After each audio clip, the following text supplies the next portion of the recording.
I was so mad at God. I grew up in a Christian home. Both my grandfathers were pastors. I went to a private Christian school where my mother was the teacher, right? So I don't have a problem with the concept of God or a higher power, but I was really mad at God because I was like, okay, I'm chubby, I'm single, I'm a single mom, I'm barely living paycheck to paycheck, and now you want to take my vodka away? Like you're just mean, you're just mean and you don't care about me to take the only thing around that's been there for me. And as I was driving back to my house, I was shaking my fist at God, just like, if this is really it, give me one more sign. And as I'm demanding a sign from God, a ding goes off in my car and it says, perform service. And I was just like,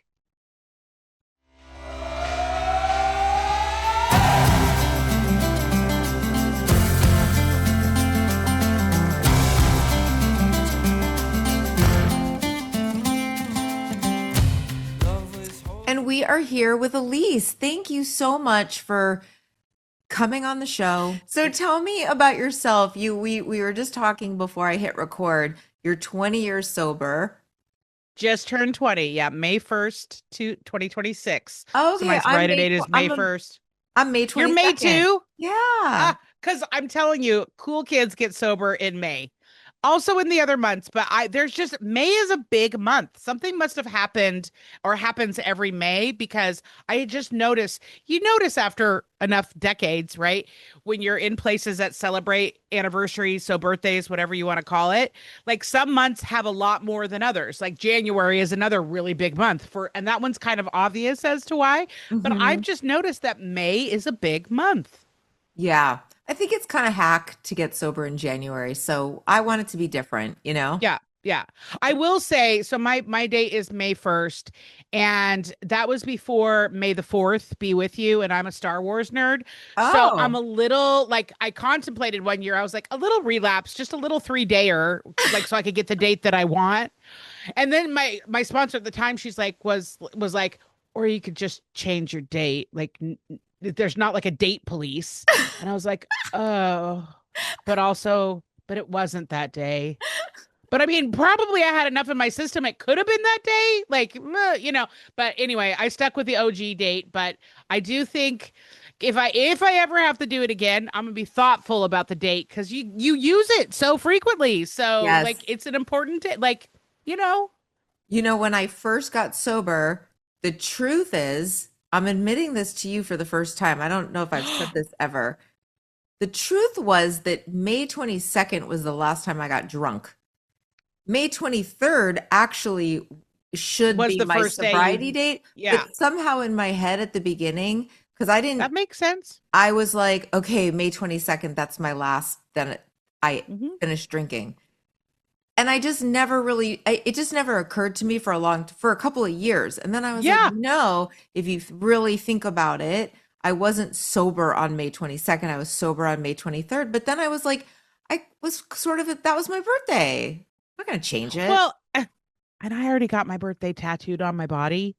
So like there's kind of, I'm committed at this point. Yeah. And somebody asked me once, what happens if you do relapse? And I was like, here's the thing. I would just add the new date and maybe put a thin line through the old date because me relapsing doesn't mean the old date didn't matter. It mattered in a big, big, big, big, big way, right? Yeah. So it doesn't. So that's the other thing about dates is they can be important. You can lose them and they don't lose their importance because they are still part of the journey, part of the process. And I say this because one of my best friend's sons just got sober, and wait for it, his day is May the 4th. And I was like, dude, I don't want to. And that means he's like not even 60 days sober at this point, right? Or just barely 60 days. And I was like, dude, I don't want to put the pressure on, but like, you have picked the best date and you don't even know it. So just like, if you relapse, I'm still going to love you. I'm still going to support you, but I will probably have a resentment that you had the best sober day of the year and you threw it away. Yeah. Yeah. I hope that helps him. I hope Hope so that too. The wisdom. pressure, right? The pressure. So tell me a little bit about your story. Like what was going on more than 20 years ago? More than 20 years ago. So, more than 20 years ago, like 20 and a half years ago, I woke up. I had gotten I woke up. I grew up in a small town between Seattle and Portland. And I had moved back there when I first had my son, young single mom. I got sober. I got not sober. I definitely did not get sober at 20. I got pregnant at 20. So young single mom. I had gone to college, lasted it in Seattle for like 2 years. Then I was back home immediately pregnant and trying to figure out my life. And then I fell into a job in advertising at the local newspaper, and I'm really good at it. I'm really good at talking. I'm really good at talking people into things. I'm really Same. good at like listening to what people need and then be like, here's the solution. And a salesperson that's over drinks. So it was literally the perfect job for me until it wasn't, right? And so I woke up one day and I had burned most of the bridges in this very small town. And I was like, I got to get out of here. And my kid's dad and his stepmom lived like north of Seattle. So I was like, I'm going to move to Seattle. I'm going to work for the Seattle Times and I'll be closer to his dad. And I'm just going to start my life over because, those of us that deal with deep addictions, like we love the concept of a clean slate and a do over. Like, right? We're We have obsessed a with we it. have a At least name for it. We call it a geographic. we do call it a geographic. And so literally from the time I woke up that morning and was like, I gotta get out of here because I had stirred up some major drama, right? Some major drama. And I was like, I gotta get out of here. 30 days later, like to the day, I was in Seattle. I had the job at the Seattle Times and I was starting over, right? And it was then in that 6 month window that literally all emotional hell broke loose. So I had had a lot of consequences from my drinking over my career. I started at around 16, a lot of consequences, a lot of shady things happened. I did a lot of shady things, right? Because when you put yourself in shady places with shady people, like shady things will happen. But this 6 month, like the last 6 months of my drinking career, nothing really shady significant happened other than because I had removed myself from one environment and put myself in a new environment where I didn't know very many people. My drinking at home really escalated, right? Really escalated. Because up until that point, I was just the good time girl, right? Like I'll go out any night of the week and we'll have a great time. And I'm a lot of fun until I'm not kind of girl, right? Well, now I'm got my son. I don't really know anybody, so I'm drinking at home alone a lot. And that's where, and I don't know, like I felt it in my body, something shifted. I'd always been a blackout drinker. That was not new. And I'd always been, when I start drinking, I can't stop. That was not new. But there was something else that shifted that I've never been able to like really like label properly. It was I really lost control. And then it was like I was breaking every rule I had. Like I don't drink before 8 p.m. or I don't drink on Tuesdays. Wait, that's not true. Taco Tuesday. I always drink on Taco Tuesday. But Margaritas. like, I like it just things like I really no longer had a handle on it. And I had started carpooling with this woman. I was working at the Seattle Times, started carpooling with this woman. She was sober. And if we carpooled together, she also lived in the area that I did. And it was a pretty healthy commute into the city, like an hour each way. And we would get free parking. And parking was expensive then. It's expensive now, but it was expensive then. And I wanted to save as much money as I could so I could buy my alcohol and the other things I used with that. And so here I am stuck in the car with this sober woman, like 2 hours a day, 5 days a week. And she's not somebody at first I would have like chosen to hang out with, but you spend that much time with someone, you get to know them, or at least she got to know me because I was monopolizing the conversation as I'm doing right now. But I just started telling her all of my junk, right? And she would just sit there and listen to it. And she'd be like, yeah, I know what that's like. Very similar. If you ever want to know what I did, um, I'm happy to like share it with you. I'm happy to take you to a meeting. And I was like, no, thanks. Like, I don't even really like you, so I don't want what you have. But Right, just keep boring. listening to my stuff. Yeah, boring. Just keep listening to my stuff. Well, time marched on, and that inevitable weekend came, and I called my sister, and I was like, I really can't do this anymore. This is really getting out of control. Like, I could see the end. I could see I hadn't lost anything. I also had not gained anything. I think that's doesn't get talked about enough. I think we talk a lot about what we lose, but like all the things I didn't gain because I couldn't, because I was either drunk or hungover, right? But I could see that I was going to lose my house or lose my driver's license because I was definitely a drunk driver, or lose my job or lose custody of my kid. Like it was all about to tip. And I somehow had this foresight, like it was going to go down badly. And I called my sister, who was a chaplain at the time. She's a therapist now, specializing in drug and alcohol addiction. I like to take credit for her career. She just never appreciates that, but I think I really helped her find her way. And she had me call one of those 800 hotline numbers, which was in Seattle. It was intergroup. And, there was some really happy person on the other side of the phone telling me to dump out my alcohol. And I was like, you're crazy. I'm not going to dump it out. I'll give it to one of my friends. But like, that's like, I don't even recycle, but I'm not doing that. Like, that's crazy.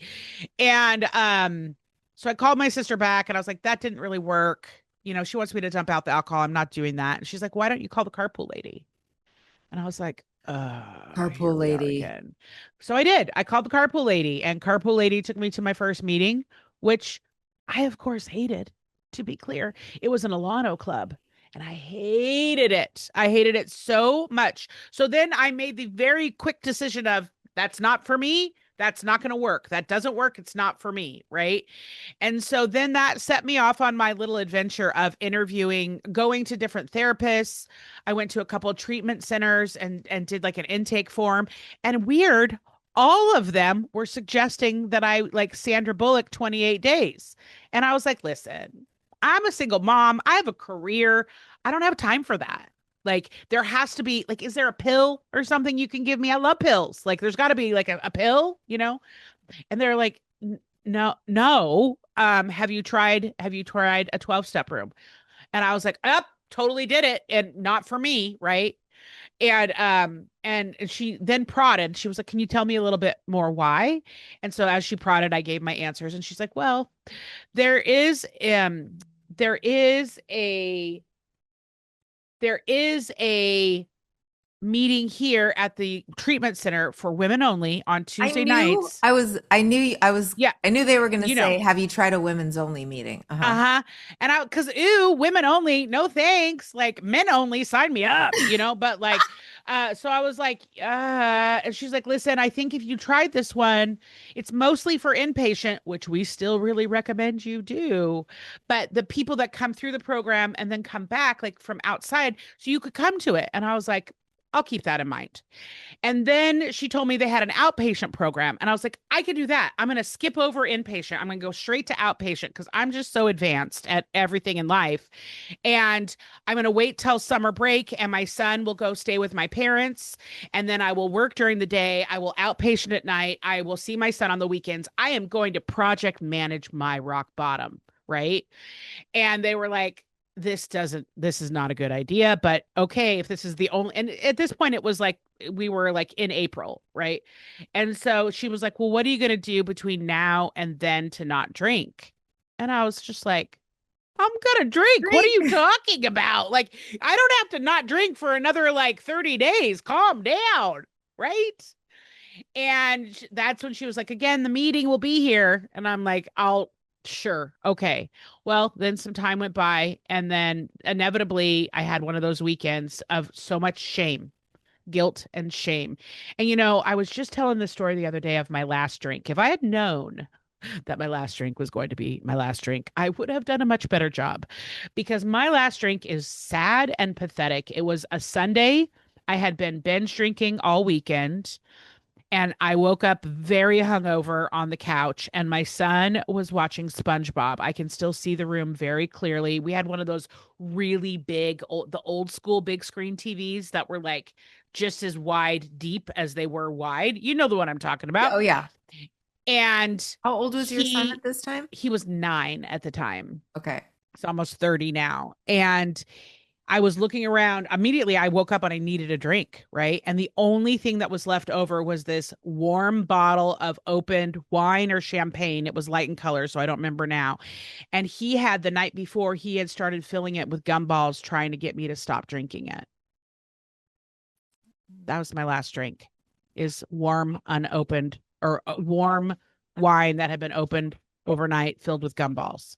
Like that's sad, it's sad. And so I ended up going to one of those meetings on that Tuesday night. And what do you know? I heard my story over and over and over and over and over. Like every single woman had the like exact details of my story. Not there were no like even variants. There was no wiggle room for me to be like, no, you're not like them. I just really confronted the reality of, oh, you are an alcoholic. I'm very comfortable with that word. Some people aren't, and it's okay if you're not. I I am. am too. Yeah, but for But our it takes audience, time. sure. Like I wasn't then, right? I wasn't Yeah. then. And I was like, you are. And the thing is, I had said it before, but I'd said it like a badge of honor as like a joke. Like, yeah, I'm a professional drinker. Okay. I never got paid to drink, to be clear. Um, and I was so overwhelmed, and I have told this story many times before too, but I ran out of that meeting. I got in my car. I didn't stay to hold hands. I didn't stay to put my chair away. I ran because I confronting reality in public brings on emotions, which I didn't know what to do with, and I needed out. Like if one person had like looked at me funny or tried to hug me, I would have completely lost my shit. And I ran to the car and I was so mad at God. I grew up in a Christian home. Both my grandfathers were pastors. I went to a private Christian school where my mother was the teacher, right? So I don't have a problem with the concept of God or a higher power, but I was really mad at God because I was like, okay, I'm chubby, I'm single, I'm a single mom, I'm barely living paycheck to paycheck, and now you want to take my vodka away? Like you're just mean, you're just mean and you don't care about me to take the only thing around that's been there for me, which is obviously not true, but that's what I thought in my head. And as I was driving back to my house, I was shaking my fist at God, just like, if this is really it, give me one more sign. And as I'm demanding a sign from God, a ding goes off in my car and it says, perform service. And I was just like, I had to pull over. I had to pull over. And yes, I know I needed an oil change, not the point of the story. I was demanding a sign and I got perform service. I also did not realize how funny that line would be over the years, right? Obviously, I had no idea. I pulled over to the side of the road and something cracked open. Like surrender. I just cracked open and I started like, when you laugh through tears and there's just booger and laugh and crying, and I'm just sitting there and I'm just like, because my God has a sense of humor. He was like, okay, she's demanding a sign. Let's give her one, see what she does next. Right. And I was like, what? I mean, okay, fine. You win. I'm done. I'll do whatever. I will literally you're right. I'm done. And just total surrender. And I wish there was some way you could package that up and hand someone total surrender. But unfortunately, it's a very personal experience that you just have to get to when you get to it. That's what I believe. And as I was sitting there surrendering and just like, I give up, fine, I will do whatever. I looked back into the dash and the perform service had gone away. And what came back up was my gas tank. And it showed I was just a little bit below a quarter of a tank, not quite yet on empty. And then what I heard, as if there really was a person in the passenger seat, which, yes, I was hearing voices. That is where I was in my addiction. What I heard then was God saying, you can do this now. The next time I come back for you, you will be past empty. And I mean, I heard it. And I was just, and that to me was my burning bush moment. And by the grace of God and a bunch of other things, I haven't had a drink since that night, which was April 30th, 2006. So did you go back? Did you go into treatment into like a 30-day, or did you continue? Did you just start I bringing stayed anything? on my project management self-will plan. I did not go to the 30-day because I still convinced myself I couldn't afford it, couldn't do it. I had good insurance at the time, but I just like I couldn't do it. But I did do outpatient and I did start hanging out in church basements every single day. And I did everything everyone told me to do. And you know what? It worked. I did get sober and I did stay sober. But around year 3 or year 4, I didn't want to drink. I didn't want to live because what had happened is I hadn't actually changed anything. I had managed to not drink for 3 or 4 years. I had managed to not put any drugs in my body for 3 or 4 years. My career had taken off. Now I'm at a magazine. I'm running this fancy magazine. So I got my dream job by getting sober. Great. I became a raging workaholic and I didn't change anything else, meaning I was still making a lot of bad, questionable decisions with my dating life. There was still a lot. I still was not managing money well. I was still like, nothing really changed other than I wasn't drunk. And so where that left me was actually more depressed and more shame, full of shame and more broken at year 3 or 4 than I was at day 3 or 4. Right. And that was scary to confront I don't want to live because I was a mom. And I was like, and he was still like very young, he was like 13 at the time now or 14 at the time. And so that is what it took for me to not only meet with a doctor and a therapist and get on a plan medically, but I also then actually stopped sitting in rooms and I started doing step work.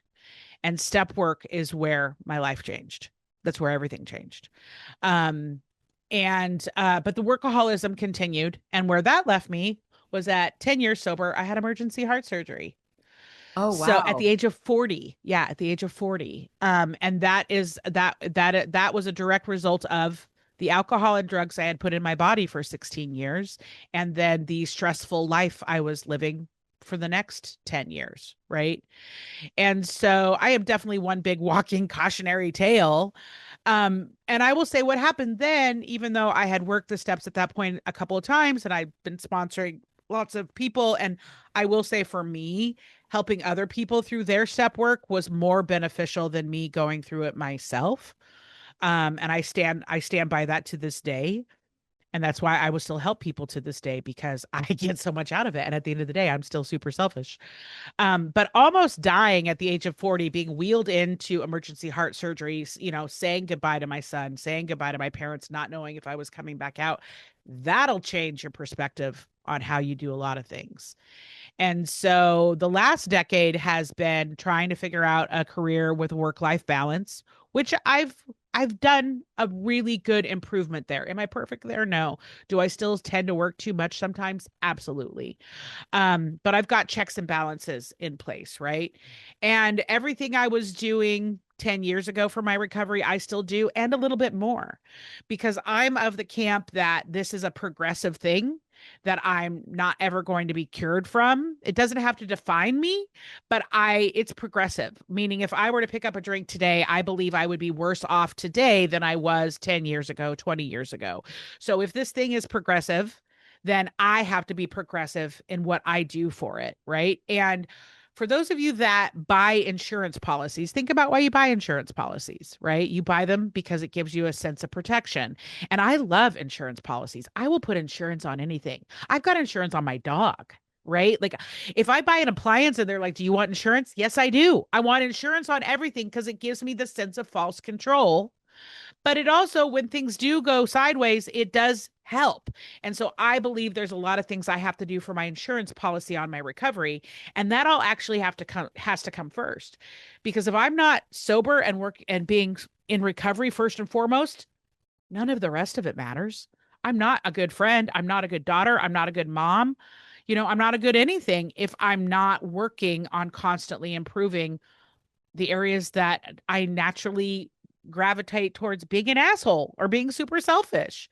And so I am on a long journey. I'm definitely not there yet. I've learned a lot of things. Unfortunately, there's still a lot of things I seem to have to keep repeating, which sucks.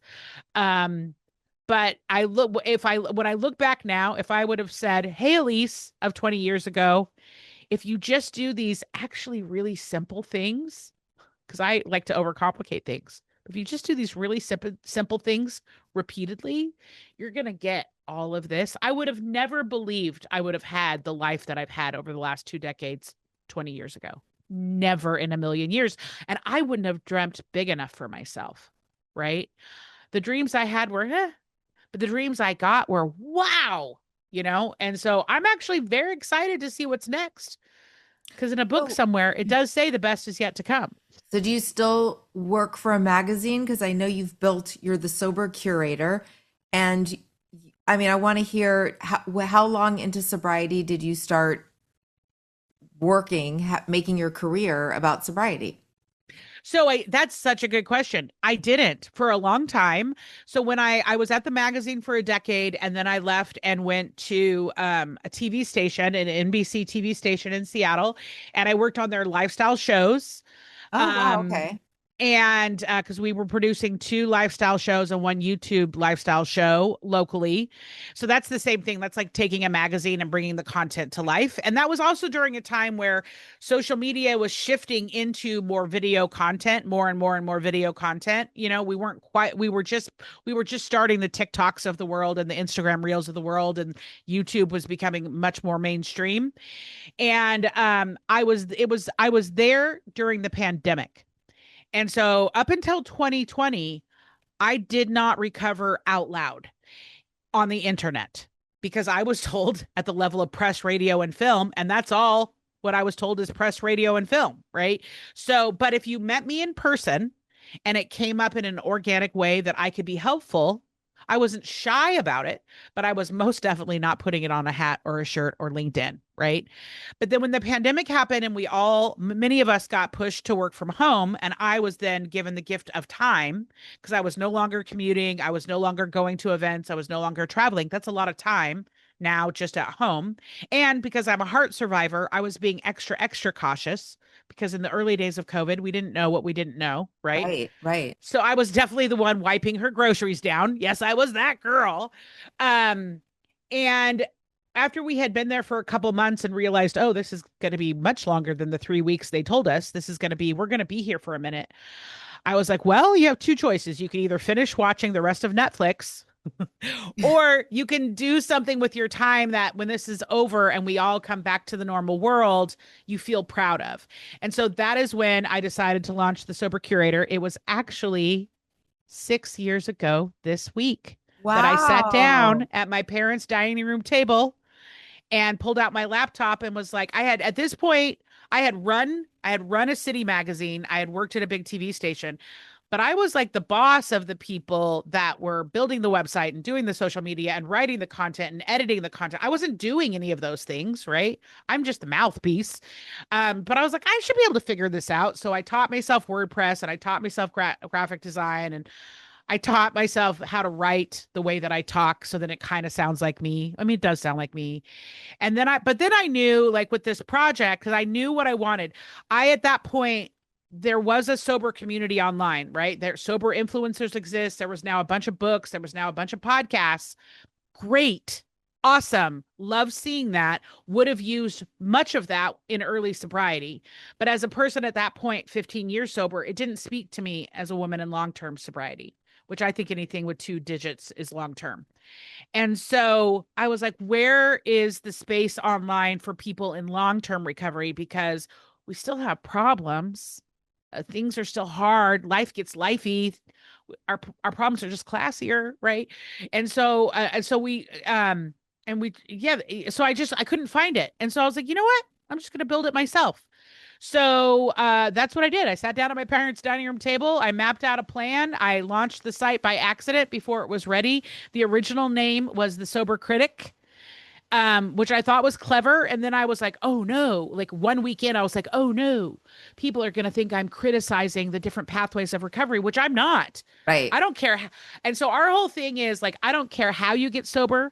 I don't care why you get sober. I don't even care if you don't like the word sober. But if you're not putting substances in your body on purpose so that you can show up fully present and just deal with the life that gets served to you, like, I want to have a conversation with you and I want to keep you motivated. I want to keep you inspired. I want to keep you entertained. Right. And so the Sober Curator is a lifestyle hub, and we write about non-alcoholic drinks, all the kinds, except we don't cover the ones with THC in them because I am trying to hold space for everyone. And I don't, if you drink those, that's fine. But I need to hold space for the people that don't too. Right. So we were very intentional about what we do and don't cover on the drink side. And the drink side is not for everyone. Some people can be very triggered by that. I don't know what it's like to be in early sobriety and have all those options because they didn't exist when I was sober.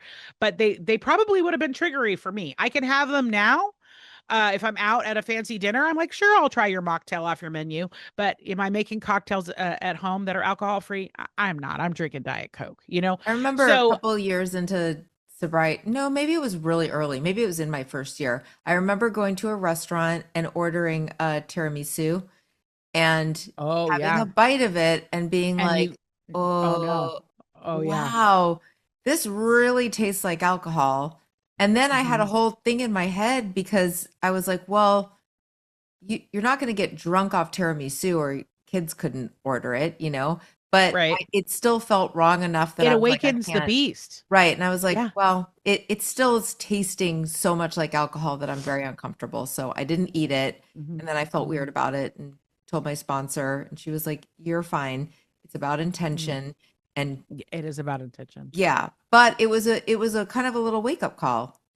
Yeah. Like, oh, you do So have to read be labels, careful. read labels. Yeah. Yeah, read labels and know your body, right? Yeah. And I did that once with a cherry jubilee, and it was just having that one bite, and I was like, "Oh, oh," and I knew I wasn't going to get drunk off the dessert, right? Right. Right.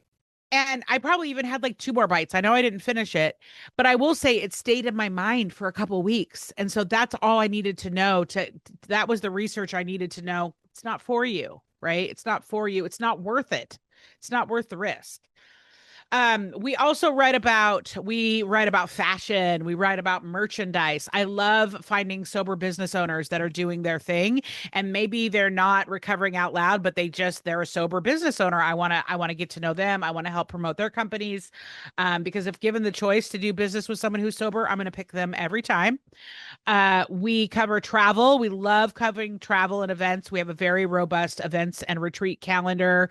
And then entertainment is really our shtick. So we do a ton of book reviews, podcast reviews, movie reviews, TV show reviews, music, celebrities, anything that is in pop culture that ends up in the sober zeitgeist, I'm trying to like grab a hold of. So a good example of this was at the beginning of July.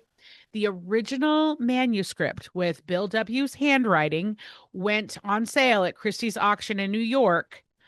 Um, and it has actually been purchased by the foundation that runs the Bill and Lois house, wherever that is. That foundation has actually purchased the manuscript. And so it's returned back to its original owners, if you will. But that manuscript has been in other people's rich people's eccentric collections for many years and sold for many millions of dollars to the different places. So that's something that's interesting to me, right? It's interesting to me that that is still something that's been preserved and archived, and it's interesting to me the hands that it's changed. And the daughters, the man who owned it passed away, and so the daughters were selling off a lot of his pieces of collection, but they saved that one for last because that was the one he was most important to him. I just think, these are things that are interesting, and that's what we're trying to do at the Sober Curator is to archive this stuff in real time so we can kind of archive what happened in the past, but we're also trying to like we're not going to be able to predict the future, but we're trying to see where things are going. Now we've got the layer of AI involved, and some people are using AI in their sobriety tools. I have yet to figure out how to have AI write my fourth step, but that's fun. What can I ask So you, like, what are a couple of movies about sobriety? I'll tell you one of mine, yeah, one of my favorites, and I'll tell you one of my favorite books. But I am a sucker for When a Man Loves a Woman, the it's a Meg Ryan, classic. Andy It's a Garcia. classic. I'll tell you why I love it so much because I feel like there have been a lot of movies about alcoholics and or people who not necessarily alcoholic, but people who are trying to be alcohol free. Uh, Uh, I kid with I'm making a joke about some people we don't want to label ourselves, but there's been movies about addiction, let's just say, a lot of them.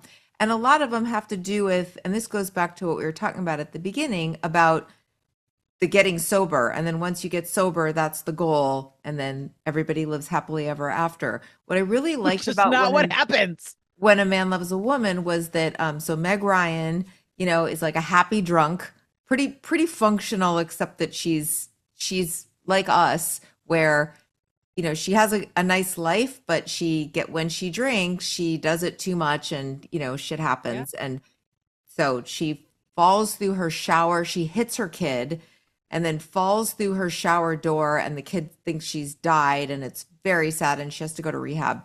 And then when she gets out of rehab, her husband, who's very hot, Andy Garcia, is really seems to be being the greatest husband ever. He cares about her. He's trying to, and she gets the ick from her husband because now she's sober and she's like, ugh, he's so codependent. He's infantilizing me. And she wants to just hang out with her edgy new sober friends. And she's mad and irritable. And then Andy Garcia, whose name I forgot in the movie, so we'll just call him Andy Garcia, Just call me is Andy. like, Yeah. I like this is not okay. Like I would like to have my wife not tell me her skin crawls when I touch her, basically. And then they're gonna get a divorce. They're gonna get separated. And I was like, this is the dealing with like real shit. Like it's not easy. The aftermath of getting sober, like some stuff changes. It's hard. And that's the part that's I think the some of the important story to tell is how do you get through that? And how do you lean on your friends, but also confront some of your own issues? And I don't know, I thought it was a really good movie. It's a really good movie. It's a classic for a reason, for sure. And unfortunately, the way that alcohol is portrayed in movies and TV shows is we either see the traditional rock bottom and the first 30 days, but then we never know what happens to them after that. I also, so at the Sober Curator, we have a private membership, if you will. All the content on the Sober Curator is free. We've got almost 3,000 pieces of content. Our newsletter is free. But earlier this year, we started Backstage with the Sober Curator, which is it is a paid membership, but think of it as like masterclass, but interactive, and a podcast, but interactive. You come and you are learning something. And oh, by the way, everybody in the room happens to be sober or they're a sober ally, right? And so we recently had Ted Mandel from Notre Dame, is a professor at Notre Dame, and he teaches a course called Drunk on Film, where he exposes the way that Hollywood portrays alcohol in a way that it sets it up to be not what it really is, glamorous and without consequence and whatever. And so he just came and took us through like a 1 hour version of his course. And I have to tell you, I got so mad watching it because I can see now the movies that I watched in the 90s and the 2000s, why I was so influenced to drink the way that I did, but then was baffled that I had these consequences, but the characters in the films didn't. And so that was a fascinating thing.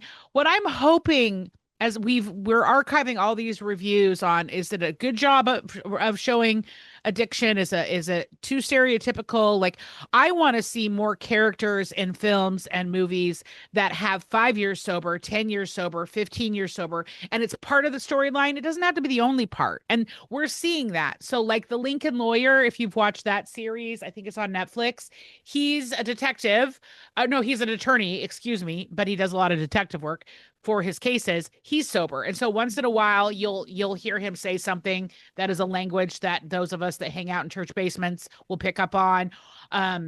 There was also a show that came out, it had 2 seasons, I believe, called Single Drunk Female. And yes, the main character, it was about, she was 27, she lost her job because of her drinking, and so the show follows her in the first 1 year of her sobriety, and she goes to 12-step rooms, and her mom is super codependent, and her mom was Ali Sheedy, her aunt is Molly Ringwald. Like, it's great. But what the characters that I actually identified with in that show were her sponsors. In season 1, her sponsor had 10 years, right? In season 2, her sponsor was actually played by Busy Phillips, and she was 20 years sober, but she was a kleptomaniac. And so it's just like, that's what I want to see, because I've evolved in my recovery journey, and now I want the movies and the TV shows, I want them to catch up. And so, but in order to have that happen, we have to be talking about it, I think. And so that's what we look for when we're looking for movies. I think my favorite, though, if I had to say my favorite of all time, I could narrow it down to two. I'm always going to vote 28 Days with Sandra Bullock, because to me, that's a classic. I even during the pandemic made a Peeps diorama of it. I thought it was very clever. Uh-huh. And then and that one's just obviously she's drunk. She goes to rehab for 28 days. That's the storyline. She gets sober. We don't know what happens though afterwards. So I would love to see 28 days later two or something. And now it's like her daughter has to go to rehab. I think that would be a really great sequel. Love I it. also loved Flight with Denzel Washington Hmm. because there's a few and Denzel Washington is 10 years sober IRL. And so I do think if you pay attention to celebrities, actors, actresses that are truly in addiction, have been through addiction and are now sober, and you see them play a character with addiction, they will play it better than anybody ever can because they're drawing on lived experience. Jamie Lee Curtis is another example.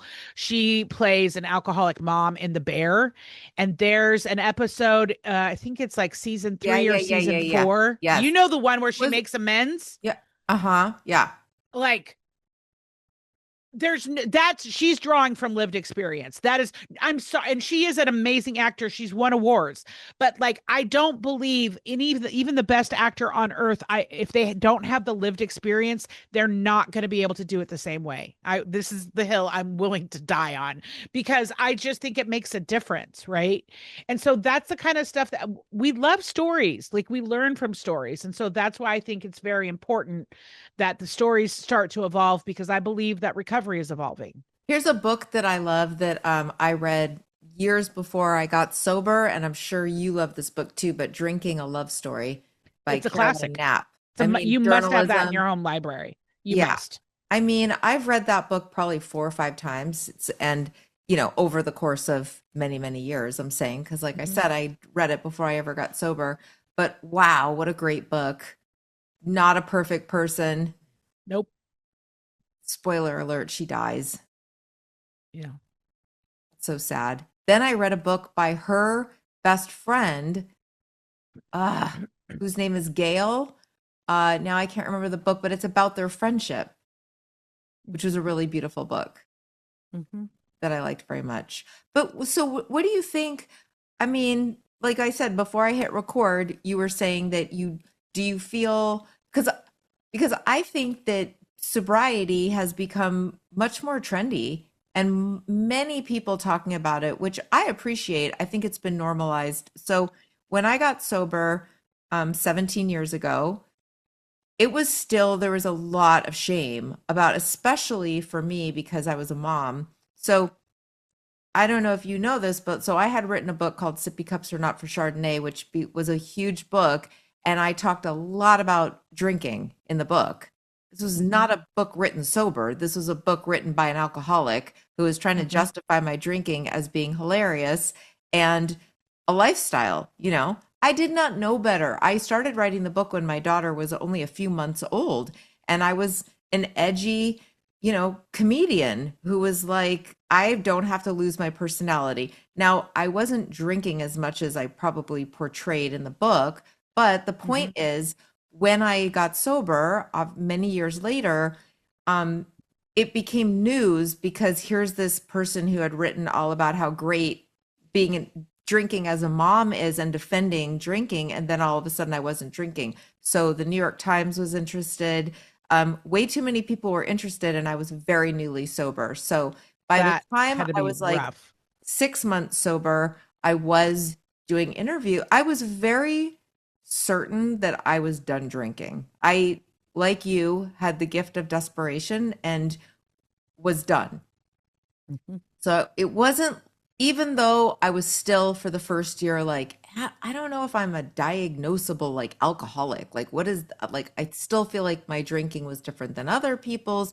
I was doing that for like the first year until I decided a year in, it doesn't really matter. I don't want to drink. And I don't want to drink more than I want to go back to drinking. So Mm-hmm. who cares? I'll call it alcoholic. I guess I'll call it that. And then I got used to that and it's totally fine with me now. And I appreciate the word because I am a black and white thinker and I need to think of myself as Mm-hmm. I need to be somebody who's like, I can't drink. Mm-hmm. Not Mm-hmm. well, I don't know. I might not be an alcoholic. Maybe I'm just alcohol free. It's like, well, that's fine. But that to me, that implies that there's a chance that I might be able to sneak in Uh-huh. once I figure this all out and I've done Uh-huh. alcohol free for a while, I could reintroduce alcohol and be different. And I just know I reached a point where I was like, no, I'm just never going to drink again. But my point that I was going to make is that for a long time, it was very difficult to do these like TV appearances and because I would get a lot of like shitty comments online or when an article about me came out in the New York Times, all the comments were like she should have her kids taken away. And I feel like we've made a lot of progress Hmm. in being able to share stories of the normalcy of just being a sober person in the world and talking about some of the things that you used to only hear in meetings, I think have become accessible to regular people. Hmm. Being able to listen to a podcast like this and hearing what people's lives were really like and hearing you talk about being a single mom and drinking and having your son put gumballs in your wine, that used to be the kind of thing that could just fill people with shame and not want to ever share something like that. And I Hmm. think that now it's become not cool, I don't want to say that, but normalized so that people who maybe struggle but are like, I don't know if I want to do all that, like get sober, but they can start to hear themselves. You know what I'm saying? Without having to go to rehab or make this giant leap into going to 12-step meetings if they don't think that's for them. Don't you think that this is kind of a very good thing Hmm. that Hmm. I there are do. many, I many more believe. stories about people being sober? Hmm. Yeah, and as we wrap, like I will just say, like I believe the tide rises all boats, and there's a path for everyone. Some are more well traveled than others. But it's I think that you said something earlier on that is the key point of all of it. It's your intentions. What are your intentions? And then there is a medical side of it. Like some of us need medical help, right? Um, because in some cases, quitting cold turkey can be very dangerous. So, but I think that people are having conversations about it and people are rethinking drinking in the workplace. I've done a lot of speaking around that, especially for people managers. Like, if you're going to do team building, culture building activities and alcohol is involved, that's fine. But don't make it the only activity and make sure there are other options, right? And I'm not talking water and coffee and Diet Coke, although I will drink a Diet Coke every time. Options, they need to also have a pretty glass, don't make them feel like they're sitting at the kids' table. So, yeah. I like that.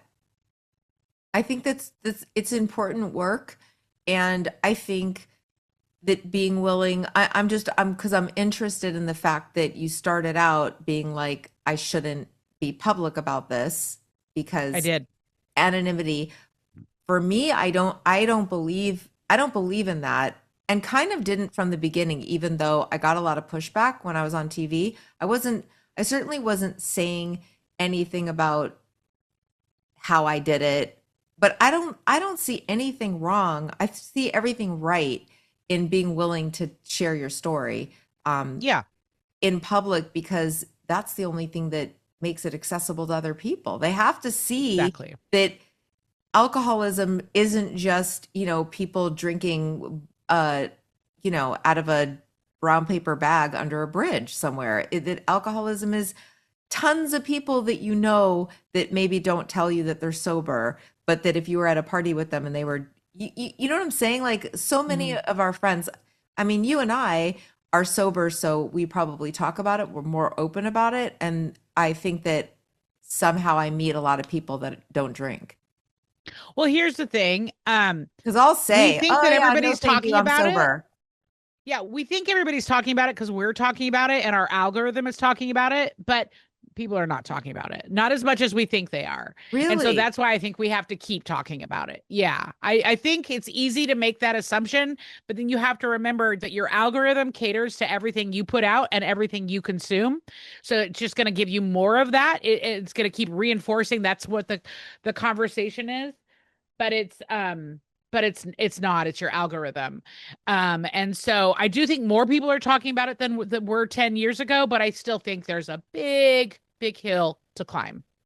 Well, the reason that I started this podcast is because there are there are other podcasts, but they are not funny, or they're a little more earnest. And when on my other podcast, which is called For Crying Out Loud, every time I talked about being sober or sobriety, that's when I got the most reactions. People messaging me, people saying like, "Oh, it really helped me when you're super honest about, being sober, and you're honest about what it was like before."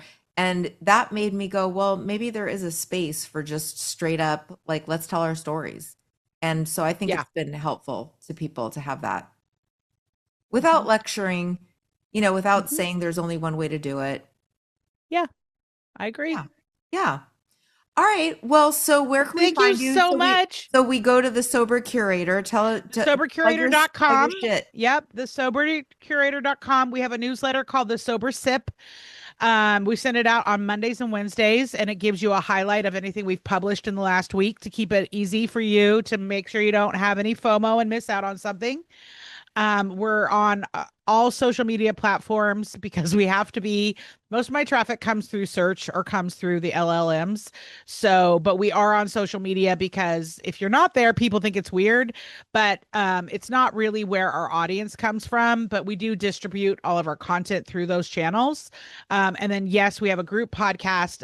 Season 2 just started. We're on YouTube, Apple, Spotify, iHeart, all the places. But come hang out with us. We're up to some fun things. Okay, everybody, you'll find all the links in the description of the episode. I would just thank you so much, Alysse. It's been a great episode. It's been great talking to you. Thanks for Bye, having me. everybody. Life is good, life is good, yeah. Life is good, life